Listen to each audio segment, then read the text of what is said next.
भगवत गीता 21 विचार हर सुबह सुने। श्रीमद् भगवत गीता सार। कहा जाता है श्रीमद् भगवत गीता सिर्फ एक धर्म के लिए नहीं है, बल्कि इसे धरती के हर इंसान को पढ़ना और समझना चाहिए, ताकि वो अपनी जिंदगी में सुख, शांति और सफलता को प्राप्त कर सके। भगवत गीता में कुल 18 अध्याय हैं और इन 18 अध्यायों में कुल 700 श्लोक हैं, जो सभी के लिए पढ़ पाना थोड़ा मुश्किल है।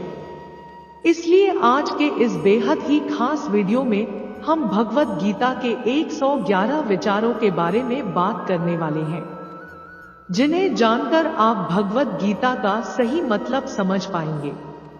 इसलिए इन विचारों को आप हर सुबह सुने। श्री कृष्ण कहते हैं, मनुष्य को परिणाम की चिंता किए बिना और लोभ लालच एवं निस्वार्थ और निष्पक्ष होकर अपने कर्तव्यों का पालन करना चाहिए। जिस तरह प्रकाश की ज्योति अंधेरे में चमकती है, ठीक उसी प्रकार सत्य भी चमकता है। इसलिए मनुष्य को हमेशा सत्य की राह पर चलना चाहिए। जिस मनुष्य के अंदर ज्ञान की कमी और ईश्वर में श्रद्धा नहीं होती, वो मनुष्य जीवन में कभी भी आनंद और सफलता को प्राप्त नहीं कर पाता। जिस प्रकार मनुष्य अपने पुराने वस्त्रों को त्याग कर नए वस्त्र धारण करता है, ठीक उसी प्रकार आत्मा पुराने व्यर्थ के शरीरों को त्याग कर नए भौतिक शरीर को धारण करती है। कौन क्या कर रहा है, कैसे कर रहा है और क्यों कर रहा है, इन सब से आप जितना दूर रहेंगे उतना ही आप खुश रहेंगे। समझदार व्यक्ति जब संबंध निभाना बंद कर देता है, तो समझ लेना उसके आत्मसम्मान को कहीं ना कहीं ठेस अवश्य पहुंची है। मोह उसी का करो जिस पर आपका अधिकार है। जिस पर आपका अधिकार ही नहीं है, उसका मोह भी नहीं करना चाहिए। जो दूसरों की तकलीफों को समझते हैं, जिनमें दया है, दिल से अच्छे होते हैं, उन्हें दोबारा जन्म लेना ही पड़ता है। प्रबुद्ध व्यक्ति के लिए गंदगी का ढेर, पत्थर और सोना सभी समान है।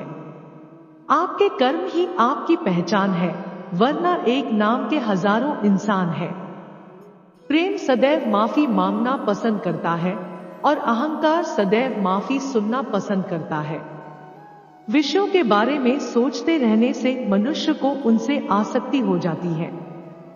इससे उनमें कामना यानी इच्छा पैदा होती है और कामनाओं में विघ्न आने से क्रोध की उत्पत्ति होती है।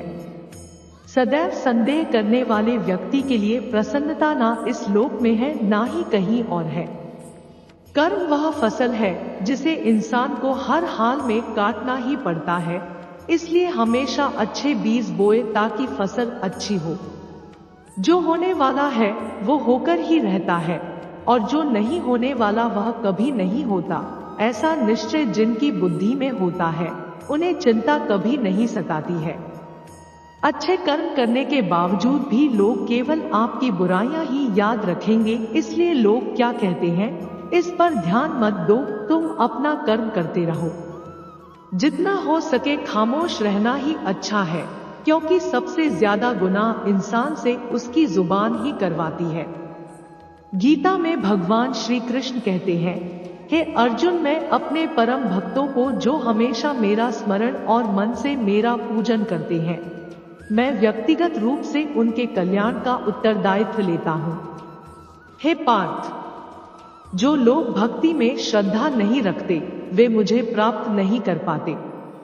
अतः वे इस भौतिक जगतरी में जन्म मृत्यु के मार्ग पर वापस आते रहते हैं। मौन सबसे अच्छा उत्तर है किसी ऐसे व्यक्ति के लिए जो आपके शब्दों को महत्व नहीं देता है। बदल जाओ वक्त के साथ या फिर वक्त बदलना सीखो। मजबूरियों को मत कोसो, हर हाल में चलना सीखो। किसी काम की चिंता करना ठीक है, पर चिंता इतनी भी नहीं होनी चाहिए कि वह काम ही बिगड़ जाए। अच्छी नियत से किया गया काम कभी व्यर्थ नहीं जाता और उसका फल आपको जरूर मिलता है। श्री कृष्ण कहते हैं, हे अर्जुन, मैं किसी का भाग नहीं बनाता, हर कोई अपना भाग्य खुद बनाता है। आप आज जो भी कर्म कर रहे हो, उसका फल आपको कल प्राप्त होगा, और आज जो आपके पास है वह आपके द्वारा पहले किए गए कर्मों का फल है। मनुष्य नहीं उसके कर्म अच्छे या बुरे होते हैं, और जैसे मनुष्य के कर्म होते हैं उसे वैसे ही फल की प्राप्ति होती है। तुम्हें सिर्फ अपने कर्म करने का अधिकार है, किंतु कर्म के फलों के तुम अधिकारी नहीं हो। तुम न तो खुद को अपने कर्मों के फलों का कारण मानो, न ही कर्म न करने में कभी आसक्त हो जाओ। सही कर्म वह नहीं है जिसके परिणाम हमेशा सही हो, अपितु सही कर्म वह है जिसका उद्देश्य कभी गलत ना हो। संसार में कोई भी मनुष्य सर्वगुण संपन्न नहीं होता, इसलिए कुछ कमियों को नजरअंदाज करके रिश्ते बनाए रखिए। पूर्णता के साथ किसी और के जीवन की नकल करके जीने की तुलना में अपने आप को पहचान कर अपूर्ण रूप से जीना बेहतर है। जब भविष्य से धुंधला पड़ने लग जाता है तब आपको अपने वर्तमान में ध्यान केंद्रित करने की आवश्यकता है। कोशिश कर हल निकलेगा आज नहीं तो कल निकलेगा, अर्जुन के तीर सा सद मरुस्थल से भी जल निकलेगा। जीवन की सबसे बड़ी गलती वही होती है जिस गलती से हम कुछ सीख नहीं पाते हैं। जब हमारा मन कमजोर होता है तो परिस्थितियां समस्या बन जाती है, और जब मन स्थिर होता है तब परिस्थितियां चुनौती बन जाती है, और जब हमारा मन मजबूत होता है तो परिस्थितियां अवसर बन जाती है। मनुष्य की मानवता उसी वक्त नष्ट हो जाती है जब उसे दूसरों के दुख पर हंसी आने लगती है। हे भारतवंशी, शरीर में रहने वाले का वध कभी भी नहीं किया जा सकता, अतः तुम्हें किसी भी जीव के लिए शोक करने की आवश्यकता नहीं है। समय यही सिखाता है कि जिंदगी किसी का इंतजार नहीं करती और ना ही किसी के लिए रुक सकती है। जिंदगी खेलती भी उसी के साथ है जो खिलाड़ी बेहतरीन होता है। दर्द सबके एक जैसे हैं, मगर हौसले सबके अलग अलग है। कोई हताश होके बिखर जाता है तो कोई संघर्ष करके निखर जाता है।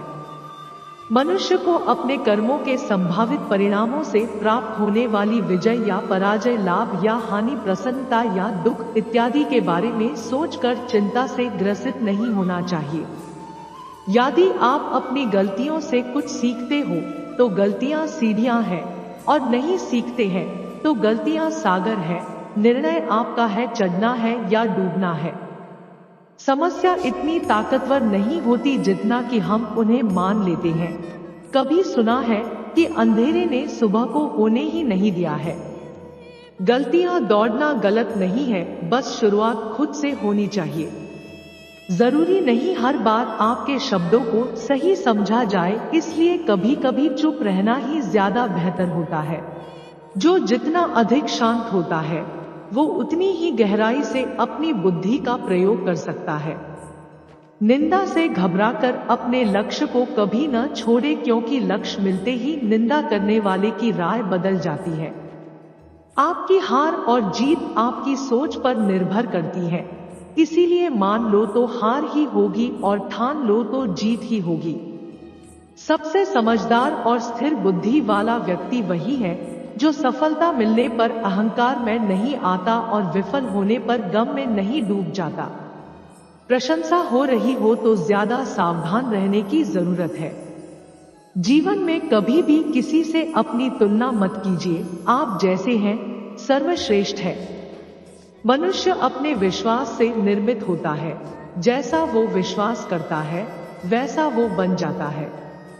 जिसने मन को जीत लिया है उसके लिए मन सर्वश्रेष्ठ मित्र है, किंतु जो ऐसा नहीं कर पाया उसके लिए उसका मन उसका सबसे बड़ा शत्रु बन जाता है।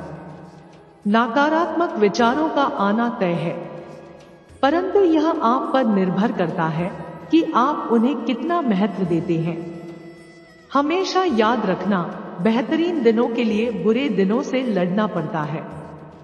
जीवन में कुछ भी स्थायी नहीं है, इसलिए स्वयं को अधिक तनावग्रस्त न करें, क्योंकि परिस्थितियां चाहे कितनी भी खराब क्यों ना हो बदलेंगी जरूर। संसार में परेशानी देने वाले की हस्ती कितनी भी बड़ी क्यों ना हो, पर भगवान की कृपा दृष्टि से बड़ी कभी नहीं हो सकती है। प्रेरणा का सबसे बड़ा स्रोत आपके अपने विचार है, इसलिए बड़ा सोचें और खुद को जीतने के लिए हमेशा प्रेरित करें। जिसने मन को जीत लिया है उसने पहले ही परमात्मा को प्राप्त कर लिया है, क्योंकि उसने शांति प्राप्त कर ली है। ऐसे मनुष्य के लिए सुख दुख, सर्दी गर्मी और मान अपमान एक जैसे होते हैं। मुश्किलें केवल बेहतरीन लोगों के हिस्से में ही आती हैं, क्योंकि वही लोग उसे बेहतरीन तरीके से अंजाम देने की काबिलियत रखते हैं। कोई कुछ भी कहे, बस अपने आप को शांत रखो, क्योंकि सूरज कितना भी तेज क्यों ना हो समुद्र को सुखा नहीं सकता है। जहां आपकी कोई कीमत नहीं है वहां पर रुकना अनुचित है, चाहे वो किसी का घर हो या किसी का मन हो।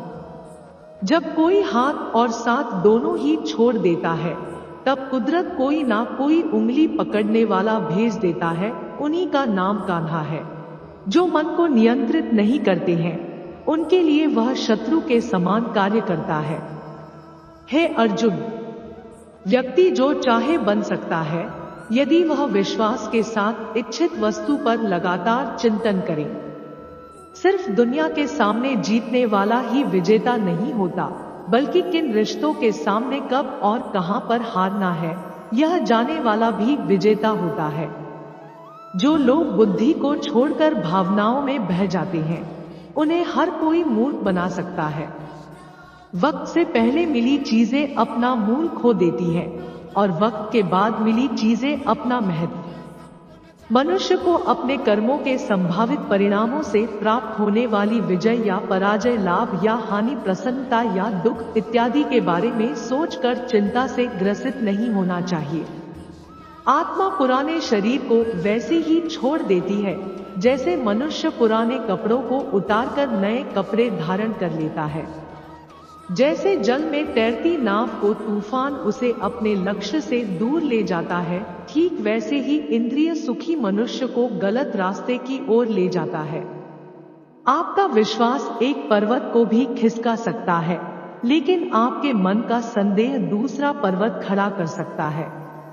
हमारा खुद पर विश्वास होना बहुत ही जरूरी है, क्योंकि हम अपने रास्ते पर खुद चलते हैं। वक्त कभी भी एक जैसा नहीं रहता है, उन्हें भी रोना पड़ता है जो बेवजह दूसरों को रुलाते हैं। अपनी इच्छा शक्ति के महादेव माध्यम से अपने आप को नई आकृति प्रदान करे। कभी भी स्वयं को अपनी आत्मा इच्छा से अपमानित न करे। इच्छा एकमात्र स्वयं का मित्र होता है और इच्छा ही एकमात्र स्वयं का शत्रु भी। अपनी पीड़ा के लिए संसार को दोष मत दीजिए, अपने मन को समझाओ। तुम्हारे मन का परिवर्तन ही तुम्हारे दुखों का अंत है। खुद को कमजोर कभी नहीं समझना चाहिए। अगर आप गिरते हो तो उठने का प्रयास करो, लड़ो पूरी निष्ठा से अपना कर्तव्य, अपना कर्म निभाओ, बाकी सब मुझ पर छोड़ दो। हो सकता है हर दिन अच्छा ना हो, लेकिन हर दिन में कुछ अच्छा जरूर होता है। धैर्य रखिए, कभी कभी आपको जीवन में सबसे अच्छा पाने के लिए सबसे बुरे दौर से गुजरना पड़ता है। रोना बंद करो और अपनी तकलीफों से खुद लड़ना सीखो, क्योंकि साथ देने वाले भी श्मशान से आगे नहीं जाते। समय जब न्याय करता है तब गवाहों की आवश्यकता नहीं पड़ती है। एक उपहार तभी असली और पवित्र है जब वह हृदय से किसी सही व्यक्ति को सही समय और सही जगह पर दिया जाए, और जब उपहार देने वाले व्यक्ति के दिल में उस उपहार के बदले कुछ पाने की उम्मीद न हो। सुंदरता आपकी दृष्टिकोण में होती है। किसी को कीचड़ में खिला कमल भी लुभाता है और किसी को चांद में भी दाग नजर आता है। हे अर्जुन, जो कोई भी जिस किसी भी देवता की पूजा पूरे विश्वास के साथ करने की इच्छा रखता है, तब मैं उसका विश्वास उसी देवता में छड़ कर देता हूँ। उदय किसी का भी अचानक नहीं होता, सूर्य भी धीरे धीरे निकलता है और ऊपर उठता है। धैर्य और तपस्या जिसमें है वही संसार को प्रकाशित कर सकता है। हे अर्जुन, स्वर्ग प्राप्त करने और वहां कई वर्षों तक वास करने के पश्चात एक असफल योगी का पुल एक पवित्र और समृद्ध कुटुंब में जन्म होता है। शब्द उतने ही बाहर निकलने चाहिए जिन्हें वापस भी लेना पड़े तो खुद को तकलीफ ना हो। मन अशांत हो तो उसे नियंत्रित करना कठिन है, लेकिन अभ्यास से इसे वश में किया जा सकता है। अहंकार और संस्कार में फर्क है। अहंकार दूसरों को झुकाकर खुश होता है, संस्कार स्वयं झुककर खुश होता है। सेवा सबकी करो मगर आशा किसी से मत रखो, क्योंकि सेवा का सही मूल्य ईश्वर ही दे सकते हैं। जब सत्य की असत्य से लड़ाई होगी तो सत्य अकेला खड़ा होगा और असत्य की फौज लंबी होगी, क्योंकि असत्य के पीछे मूर्खों का झुंड भी होगा। अकेले रहना तुम्हें यह भी सिखाता है कि वास्तव में तुम्हारे पास स्वयं के अलावा और कुछ भी नहीं है। जब परिवार के सदस्य अप्रिय लगने लगे और पराये अपने लगने लगे तो समझ लीजिए विनाश का समय आरंभ हो गया है। क्रोध आने पर चिल्लाने के लिए ताकत नहीं चाहिए, मगर क्रोध आने पर चुप रहने के लिए खूब ताकत चाहिए होती है। जो आपका है वो आपको मिलकर ही रहेगा, फिर चाहे उसे छीनने के लिए पूरी कायनात एक हो जाए।